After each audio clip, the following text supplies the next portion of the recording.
The Catch-22 of U.S. crypto regulation. The SEC is asking crypto and fintech firms to do the impossible. Only Congress can stop that, Marcelo M. Prates writes. The current state of crypto regulation is a catch-22, a series of absurd and contradictory rules and requirements that are impossible to follow. Marcelo M. Prates is a central bank lawyer and researcher. In Joseph Heller's famous novel, A Catch-22 refers to a stipulation that pilots seeking to be excused from their combat duties could file a request stating they are insane. With one catch, filing the request implies that the petitioner is sane and thus ineligible to be excused. In 2024 America, the SEC's come in and register approach is a catch-22 for crypto. SEC Chair Gary Gensler often says that registering with the SEC to comply with securities regulation is straightforward. It's just a form on our website. And crypto issuers and exchanges are just choosing not to do it despite knowing how to do it. The SEC chair makes it sound like crypto firms have been unreasonably, if not unlawfully stubborn in not filing the required registrations in the face of a welcoming second. This characterization hides a catch, even if we assume, as Gensler does, that all crypto tokens are securities and should be registered with the SEC, which is debatable,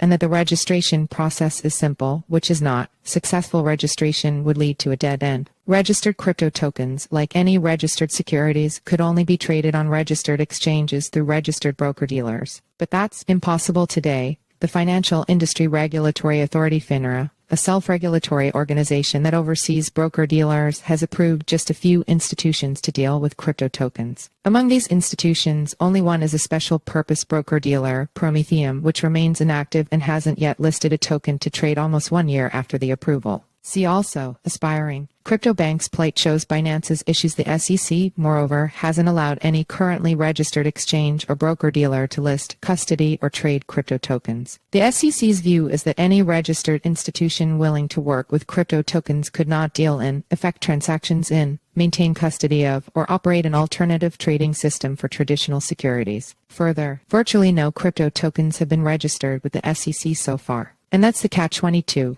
Issuers won't register their crypto tokens before they can find registered exchanges and broker-dealers that can work with them, and registered exchanges and broker-dealers won't start working with crypto tokens until they see enough tokens registered to make the business model economically viable. The reality for fintech isn't much brighter. Because of the lack of a specific federal licensing framework, fintech firms using technology to offer more efficient and cost-effective financial products and services, from debit cards and loans to mobile payments and remittances, must partner with banks. This fintech banking partnership is known as banking as a service, or BaaS. Even when the fintech startup is a licensed money transmitter at the state level, it must partner with a bank to make and receive payments in dollars, since only banks can directly access the payment system. As a result, licensed banks in the U.S. end up serving as gatekeepers to financial innovation, as new ideas in the financial system have to be implemented through them. The Office of the Comptroller of the Currency, the national banking regulator, has been increasingly wary of BaaS arrangements, making it more difficult and costly for banks to keep third-party relationships with fintech firms. Regulators say they're concerned with how fintech partners onboard customers, monitor transactions, and handle sensitive information, as well as how banks manage these risks to ensure compliance with the applicable rules and regulations. Because of this hardened regulatory stance and the enforcement actions and fines that may follow, many banks are de-risking by reducing or outright ending fintech partnerships. At the same time, federal regulators aren't open to crafting a licensing regime for fintech or allowing non-banks to directly access the payment system by having a FedMaster account. There we have